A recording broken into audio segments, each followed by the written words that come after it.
नमस्कार मैत्रिणींनो, स्वागत आहे तुमचं आणखी एका नवीन व्हिडिओमध्ये. तर आजच्या व्हिडिओमध्ये मी तुम्हाला 30 इंचाच्या ब्लाऊजसाठी 9 इंचाच्या बाहीचं कटिंग कसं करायचं ते अगदी सोपी पद्धत सांगणार आहे. तर एका ताईची मला रिक्वेस्ट आलेली होती की या मापाची बाही कटिंग करून दाखवा. तर इथे बघा बाहीची उंची 9 इंच आहे, छाती 30 इंच आहे, दंडघेर आहे 5 इंच आणि आर्महोलचं माप कसं काढायचं असतं हे तुम्हाला मी डिटेलमध्ये इथे दाखवते. तर इथे मी ब्लाऊजची आकृती काढून घेतलेली आहे, बघू शकता. ही ब्लाऊजची बाही आहे, हा आर्महोल आहे आणि इथे खाली फिटिंग आहे आपलं. तर समजा तुमचा हा 30 इंचाचा ब्लाऊज आहे, तर त्याचा आर्महोल तुम्ही कसा मोजणार इथे मी तुम्हाला दाखवते. तर हा गोलाकार जो शेप दिसत आहे त्याला असा गोल गोल टेप फिरवत आपल्याला आर्महोल आहे तो मोजायचा असतो. इथे फिटिंग जिथे संपलेला आहे तिथपर्यंत. तर 30 साईजसाठी 7 इंच आर्महोल परफेक्ट येतो मैत्रिणींनो. तर इथे बघा या पद्धतीने 30 साईजचा समजा हा ब्लाऊज आहे, तर तो तुम्हाला शोल्डर पासून या पद्धतीने गोल गोल टेप फिरवत इथे फिटिंग जिथे संपलेला आहे तिथपर्यंत मोजायचा आहे. तर तो 7 इंच, 7.5 इंच किंवा 6.5 इंच असा येऊ शकतो तुमचा, कारण की शरीराचा बांधा आहे तो सर्वांचा वेगवेगळा असू शकतो 30 साईजसाठी. तुमचा जेवढा काही येईल आर्महोल गोल गोल फिरवत तो तुम्ही घ्यायचा आहे.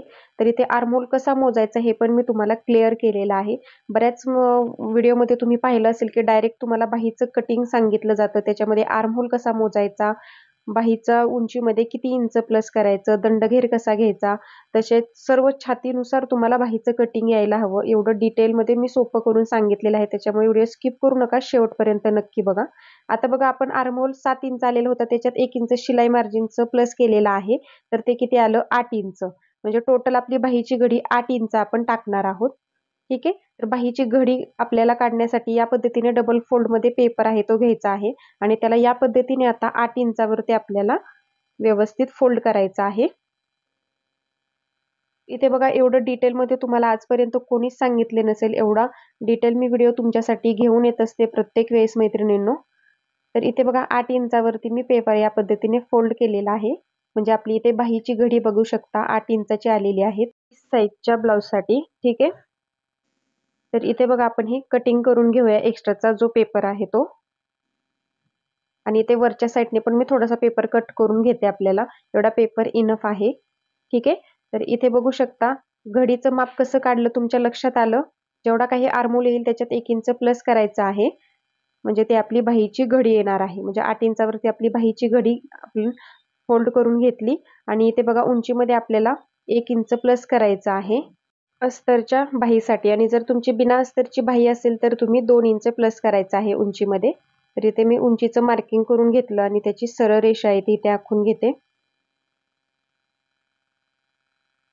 इथे बघा बाहीची रुंदी टाकून झालेली आहे. बाहीची उंचीमध्ये आपण 1 इंच प्लस करून मार्किंग करून घेतलं. आता सर्वात महत्त्वाचं म्हणजे कॅप हाईटचं मार्किंग कसं करायचं हे बऱ्याच मैत्रिणींना जमत नाही. तर त्यांच्यासाठी ते सिक्रेट टिप्स सांगते. जेवढी काही आपण बाहीची घडी घेतलेली होती त्याच्यात अर्धा इंच प्लस करायचं आणि असा तिरका टेप ठेवायचा आहे. तर बाहीची घडी 8 इंच होती, तर त्याच्यात आपण 10 इंच प्लस केलं तर आलं 8.5 इंच. आणि असं त्या वरून खाली मार्किंग आपण मोजलं तर 3 इंचावरती आपल्याला कॅप हाईट आहे ती मिळालेली आहे, बघू शकता. तर ही सिक्रेट टिप्स वापरायची आहे तुम्ही कॅप हाईट टाकताना. म्हणजे तुम्हाला कोणत्याही साईजची बाही असू द्या, कॅप हाईटचं मार्किंग तुम्हाला अगदी इझिली काढता येणार आहे. आता ते कॅप हाईट पासून पुढे असा तिरका टेप ठेवायचा आहे आणि आपलं हे आर्महोलचं जेवढं माप आलेलं होतं 7 इंच, तर ते असं तिरकं टेप ठेवून आपण तिथे मार्किंग करून घ्यायचं आहे 7 इंचावरती. म्हणजे हे आपलं परफेक्ट फिटिंगचं माप असतं. तर इथे बघा 1 इंचावरती आणि 2 इंचावरती मी मार्किंग करून घेतलेलं आहे पुढचा आणि पाठीमागच्या मुंड्याचा शेप देण्यासाठी. अगोदर 2 इंचाचा पॉईंट आणि इथला 7.5 इंचाचा पॉईंट आहे तो जोडत आपण या पद्धतीने पाठीमागच्या मुंड्याचा शेप आहे तो देऊन घेऊया. आणि आता तिथून वरती 2.5 इंचावरती एक मार्किंग करायचं आहे आपल्याला या पद्धतीने. वरच्या साईडला 2.5 इंचावरती एक मार्किंग करायचं आहे सर्व साईजसाठी. आणि इथून खाली दोन्हीतलं अंतर आहे मुंड्यातलं ते 1 इंचाचं यायला हवं, म्हणून इथे आपण 1 इंचावरती मी मार्किंग करून घेतलं.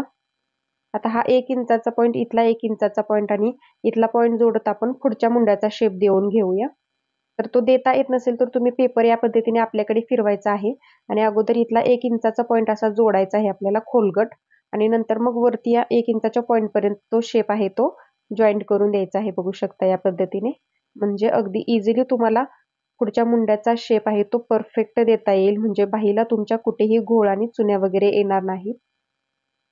तर इथे बघा मुंड्याचा शेप द्यायची पण पद्धत अगदी सोपी आहे. नवीन शिकणारे सुद्धा अगदी आरामात आकार आहेत ते देणार आहेत, बघू शकता. इथे बघा या पद्धतीने प्रॉपर आपला खोलगट पुढच्या मुंड्याचा शेप आहे तो यायला हवा. तर इथे बघा दंडघेराचं मार्किंग आता आपण करून घेऊया. दंडघेर आहे 5 इंच. त्याच्या पुढे 1.5 इंच शिलाई मार्जिन घ्यायचं आहे. साईज छोटी आहे त्याच्यामुळे 1.5 इंच आपल्याला खूप इनफ आहे, एवढं शिलाई मार्जिन. ठीक आहे. तर इथे शिलाई मार्जिनची रेषा आहे ती मी आखून घेतली. इथे बघा 5 इंच दंडघेर घेतलेला आहे. 1.5 इंच शिलाई मार्जिन घेतलेला आहे पुढे. अगदी सोप्या पद्धतीने आपली इथे मी तुम्हाला 30 साईजच्या ब्लाऊजसाठी 9 इंचाच्या बाहीचं कटिंग आहे ते कसं करायचं ते दाखवलेलं आहे. आणि अगदी डिटेलमध्ये कॅप हाईट कशी घ्यायची, उंचीमध्ये किती इंच मिळवायचं, तसेच मेन फिटिंगचं मार्किंग कसं करायचं हे सर्व डिटेलमध्ये सांगितलेलं आहे. तर हे आपण बाही कटिंग करून घेऊया. आणि याच्यात तुम्हाला काही समजलं नसेल तर मला कमेंटमध्ये नक्की विचारत चला. तर इथे दोन्ही पेपर सोबत पकडून आता आपण पाठीमागचा मुंडा आहे तो सर्वात अगोदर कटिंग करून घ्यायचा आहे.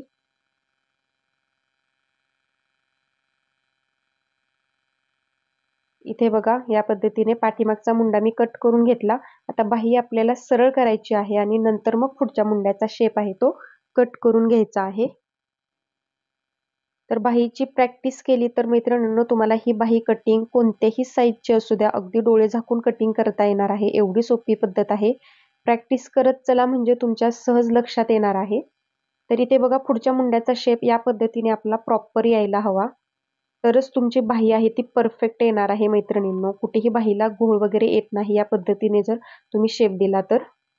आणि ते बाही सरळ केल्यानंतर मी तुम्हाला इथे पाठीमागचा शेप आहे तो डार्क करून दाखवते म्हणजे तुमच्या लक्षात येईल. दोन्हीतला डिफरन्स आपला एकदम परफेक्ट आलेला आहे. जर बाही कटिंग तुमचं परफेक्ट असेल तर बाहीला कुठेच प्रॉब्लेम येणार नाही मैत्रिणींनो. तुम्हाला कितीही साईजची बाही असू द्या एकदम परफेक्ट बसते.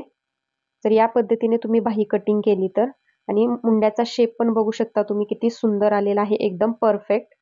आणि फिटिंग केल्यानंतर ही बाही आहे ती या पद्धतीने बसते, बघू शकता. कुठेही बाहीला घोळ आणि चुन्या वगैरे येणार नाहीत या पद्धतीने बाही कटिंग केली तर.